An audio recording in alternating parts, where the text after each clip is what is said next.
Доброе утро, мои дорогие подписчики и гости моего канала. Сегодня 10 марта 2021 сезон, и я хочу показать всю свою рассаду, которую начинала сеять еще с зимы. И как она у меня растет, развивается, все я вам сегодня покажу.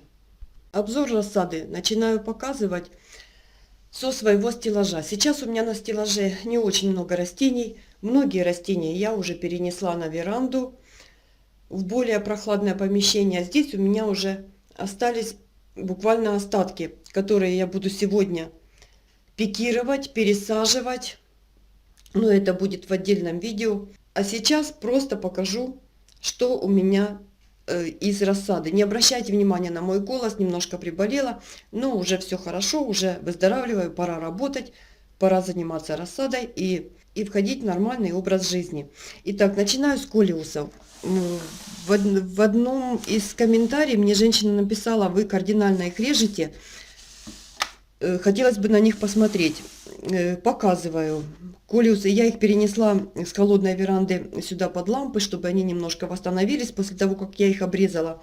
И вот хочу вам сразу же показать, вот, которые я обрезала колиусы. Они уже начинают выпускать новые листики, начинают разрастаться.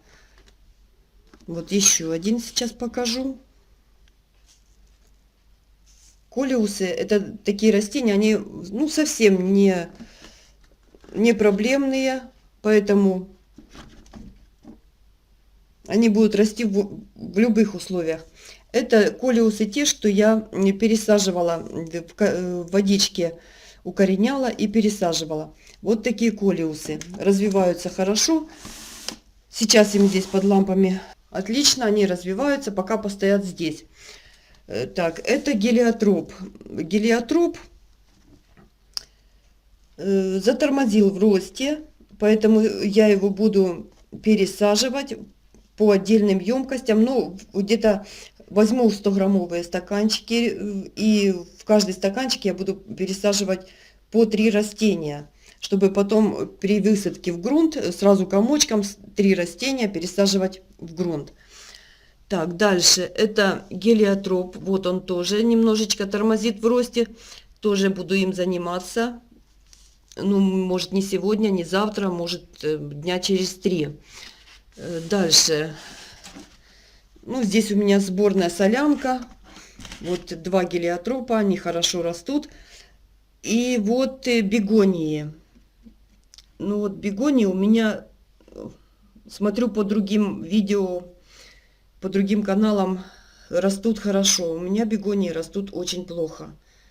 Вот им уже, я не знаю, наверное, третий месяц, но роста я никакого не вижу. Вот как они были маленькие, так они маленькие и остались. И я их уже и подкармливала. Ну вот, наверное, они мне не идут к моему двору. Дальше идет люфа. Люфа — это которую я сеяла, не обрабатывая семена, не замачивая, не прогревая, просто положила в грунт. Вот такое растение. Его я уже буду пересаживать по отдельным емкостям, в каждую емкость по одному росточку. Это будет пересадка. Дальше покажу вам люфу, которую сеяла в торфяные таблеточки. Эту люфу я обрабатывала, ночь прогревала семена на батарее, на подоконнике, замачивала на 2 часа в растворе энергена и сеяла в торфяные таблеточки. 100% всхожесть, росточки зеленые, хорошие, не хлорозят нигде ничего. Но сегодня я тоже займусь пикировкой. Ну как пикировка, я буду пересаживать. Уже смотрите, какие корешочки. Буду пересаживать каждую люфу в отдельный стаканчик. Возьму, наверное, 200-граммовые или 300-граммовые емкости. И вот так сразу в таблеточке, не нарушая корневую систему, опускать в емкость и засыпать грунтом до семядольных листиков. Корешочки уже очень хорошие, поэтому люфой нужно заниматься. Я немножечко упустила этот момент, потому что 5 дней лежала в постели, но сегодня уже пора чем-то заниматься. Пересаживать ее по стаканчикам. Возьму 50-граммовые рюмочки. Корешочки уже тоже хорошие у нее. Но вот этого грунта, что в таблетках, тем более я ее таблетку разрезала напополам, очень мало. Поэтому все, что нужно с этих таблеток, растения уже выбрали. И им нужен питательный грунт, нужно побольше грунта, чтобы они хорошо развивались. Поэтому вот так точно, так же как буду пересаживать люфу, я буду опускать в емкость, засыпать грунтом по семядольные листики. Муж досеивал табак гавану, но он почему-то у нас, ну не почему-то, мы знаем почему, он половина легло, потому что мы были на даче и вовремя не открыли, когда появились всходы, и сильно большая влажность погубила большую часть всходов. Что там у меня? Перчик растет, перчик еще будет расти в формочке, ему еще хорошо. Пока перчиком заниматься не буду. На 8 марта мне мои любимые внучата подарили, старший подарил букет роз, меньший подарил огромный торт и сказали: бабушка, выздоравливай, все будет хорошо. Поэтому как же не выздороветь, если внуки подарили такие подарки? Что я хочу сказать? Из этого букета розы были очень огромные, сейчас покажу вам. Они на самом деле длинные, были еще длиннее. И я, чтобы не потерять такие красивые розы, все-таки это подарок моих любимых внучат, что я сделала? Я обрезала немножко стебель растения, сантиметров на 15-20, набрала в горшочек рыхлого грунта покупного, пролила грунт корневином и поставила череночки в грунт, накрыла двойным пакетиком для прорастания, для укоренения. Я не знаю, что с этого получится, но, конечно же, хотелось бы сохранить такие розы, тем более это от всей души подарок внуков. Хотелось бы, чтобы они принялись, росли и радовали меня. Ну а сейчас перешли на веранду. Здесь у меня в помещении вот утром примерно до 13 градусов, ночью немножко опускается. Конечно, это не очень такая нормальная температура для растений, но тем не менее они здесь растут, не вытягиваются, все нормально. Здесь у меня очень светлое помещение, 2 окна. Это абриета. Абриета немножко меня не устраивает. 28 января я ее пересадила по отдельным емкостям. Каждый росточек в одну емкость. Ну, как бы она растет, но не набирает массу, зеленую массу. Идет в рост, стебелечек тоненький, и скорее всего, что я ее буду подкармливать удобрением, чтобы в нем было больше азота, для того, чтобы нарастала хорошо зеленая масса. Это виола. 17 января я ее пересадила уже по отдельным емкостям. Каждое растение подкармливала я ее, как только раскрылись хорошо семядольные листики, начала подкармливать кальциевой селитрой. Потом, когда появилась первая пара настоящих листиков, проливала энергеном. И сейчас при каждом поливе я ее подкармливаю удобрением, которое с формулой 20-20-20, половину от дозы, указанной в инструкции. Проливаю вот таким раствором. Это у меня петуньи. Вот эти петуньи я сеяла 20 декабря, по-моему, так сеяла. И вот сейчас они у меня вот такие. Это видно, это тайдалы. Их сразу видно, они идут очень хорошо в рост. Подкармливаю я их сейчас так же, как и все растения, удобрениями с формулой 20-20-20, но половинной дозой. Уже корешки, не знаю, не видно вам будет, наверное, корешки сейчас. Корешки уже очень хорошие, но еще не оплелись в кольцо. Как только на донышке будет оплетенное кольцо, сразу же буду их пересаживать в большую емкость, наверное, в 300 стаканчики. Это серии Опера, но они немножко отстают в росте. Точно так же я их высеяла. Ну, по сравнению с тайдалами, конечно же, заметно очень. Так, это плющелистные пеларгонии. 2 пеларгонии у меня почему-то погибли. Ну, так, чтобы сильно корешочков я еще не наблюдаю. Поэтому буду проливать их, ну, может быть, наверное, пролью корневином, чтобы усилить рост корней. Это у меня настурция. В прошлом году она у меня не взошла. В этом году взошла. 20 февраля я ее посеяла. 25 появились всходы. И вот уже сегодня 10 марта. Вот такие огромные кусты. Буду уже ее пересаживать по отдельным емкостям. И вот смотрите, всходит, как я говорила, всходит настурция неравномерно. Вот первый росточек такой большой, уже огромный, хорошо развивается. И еще появился один совсем маленький, но он пророс и он растет, уже появляется 3-й листик. Настурцию буду обязательно пересаживать по большим емкостям, потому что она развивается очень стремительно, очень быстро.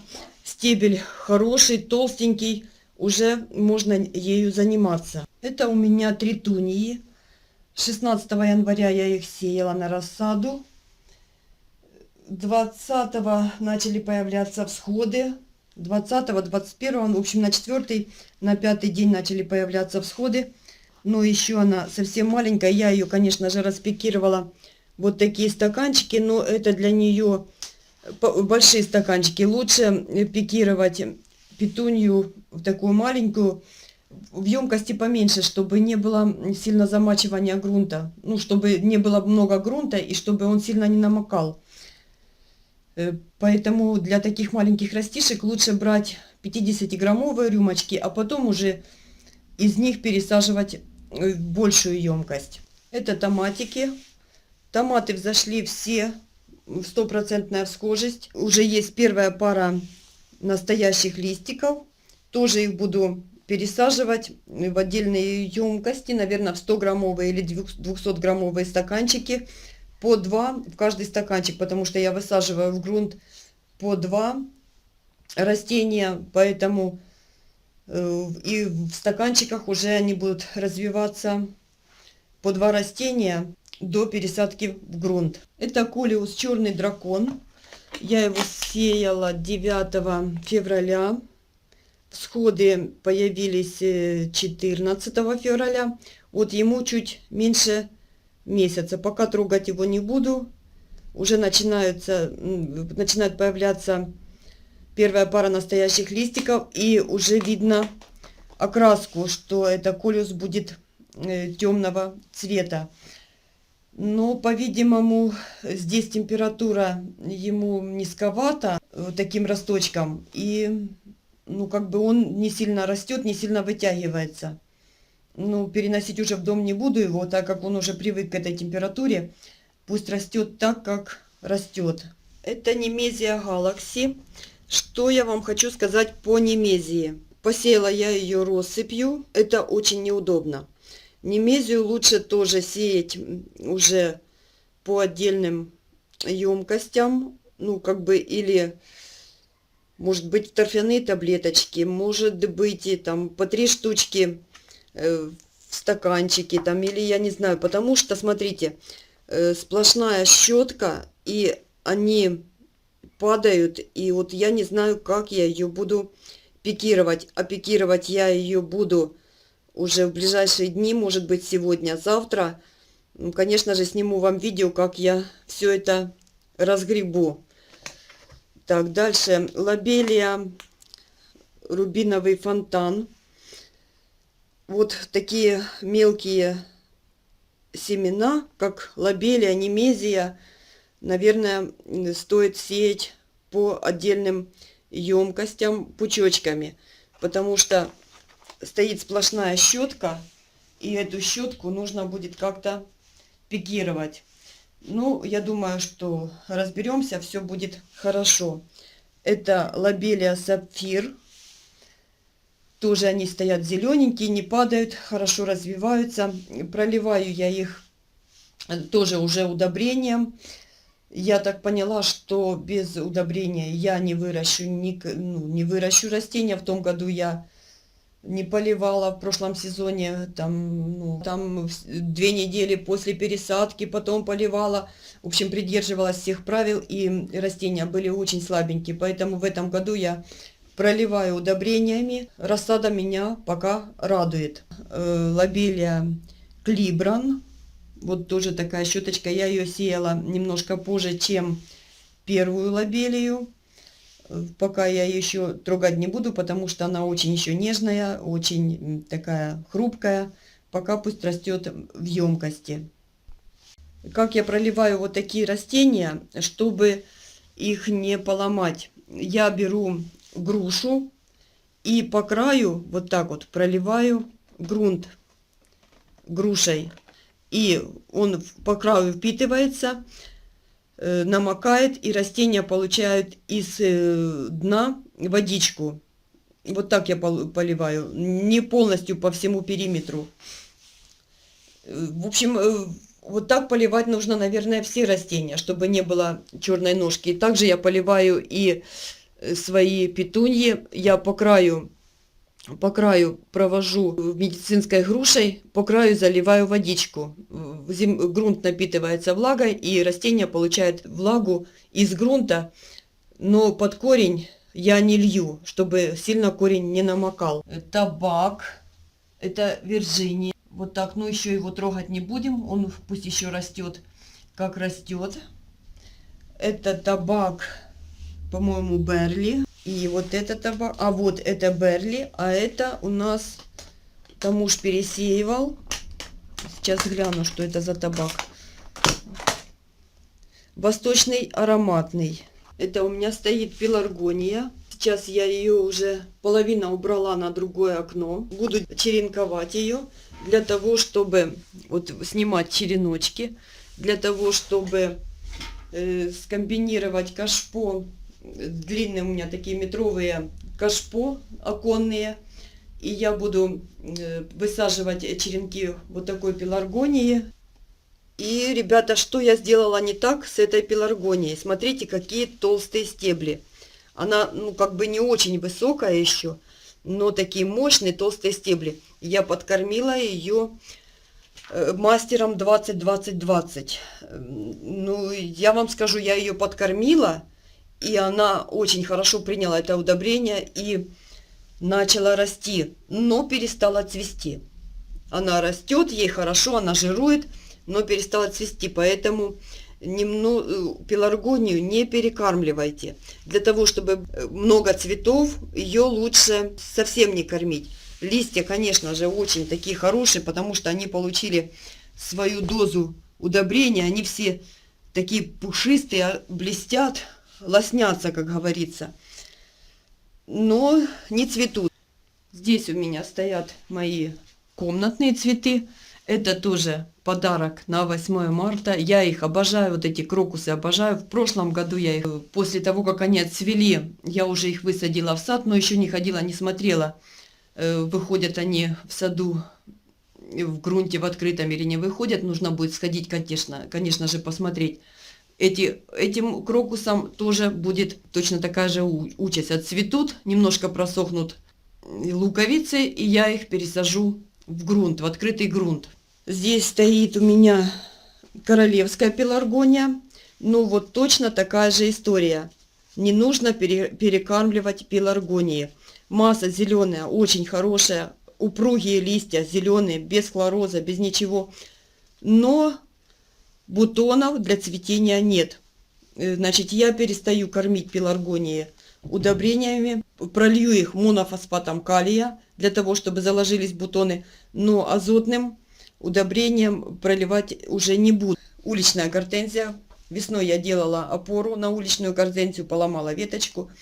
Просто набрала садового своего грунта, воткнула ее, накрыла баночкой. И вот она у меня всю зиму, все лето и зиму простояла в доме. С корня пускают отросточки. Вот уже по стебельку тоже отросточки пускаются. Я думаю, что все будет хорошо. Я ее весной пересажу уже в открытый грунт. Ну и показываю хризантемы, которые занесла в феврале, в середине февраля уже в дом. И вот смотрите, что получается. Вот так уже начало отрастать. Были стебелечки белые, бледные. Сейчас они уже позеленели, уже отрастают, и уже с них можно снимать черенки. Вот такое растение уже можно снять череночек. И здесь их уже много. Вот смотрите, сколько. Тоже займусь черенкованием, но это все будет в отдельном видео. И вот так все с корня начинают. Но это еще маленькое для череночков растение. Вот самое хорошо пошло растение Brown Beach Coral. Вот это вот Brown Beach Coral. Эти еще совсем маленькие. Здесь уже тоже можно снять несколько череночков. Вот так они растут из корня. Это бранский, сейчас скажу, бранский плум. Вот это растение. Когда заносите ее в дом осенью, в подвал или в прохладное помещение, вот такие большие оставлять не нужно. Можно оставлять сантиметров 5 и хватит с головой. Потому что торчат вот такие, такое сухое. Торчат вот такие сухие стебли. Ну, их, конечно же, можно и сейчас обрезать. Ну, этим займемся позже. Значит, вот это уже начинает отпускать корешочки. Это хризантема Brown Cloud Bronze. Она такая оранжевая, ярко насыщенная. Прям желто-оранжевая. Это Эрина, но она почему-то у меня еще не растет. Может быть, не пережила зиму, а может быть, это поздний сорт и, возможно, пустит немножко позже черенки. Это у меня Даниэль Пурпл, розовая, Бранкинсани, череночки и от корня, и растут по стебельку. Сегодня я еще хочу пролить все свои растения по листу, чтобы зеленая масса напиталась удобрением. Проливать я их буду вот таким биоглобином. Это очень экономное средство, но очень эффективное для цветов. Смысл этого удобрения в том: проливаете под корень, значит, растет корневая система. Проливаете по листу, растет зеленая масса. Разводить я это удобрение буду, значит, если на 10 литров воды, то 1-2 чайных ложки. Если на литр, то 5-10 капель всего этого растения на литр. И можно проливать по листу. Но для листа, так как растения еще совсем маленькие, совсем не взрослые растения, поэтому я возьму не 5-6 капель на литр, а капли 4. Немножко уменьшу дозу. Ни в коем случае не обжечь растения. На этом все. Кто оставался со мной, всем спасибо за просмотр. Всем пока.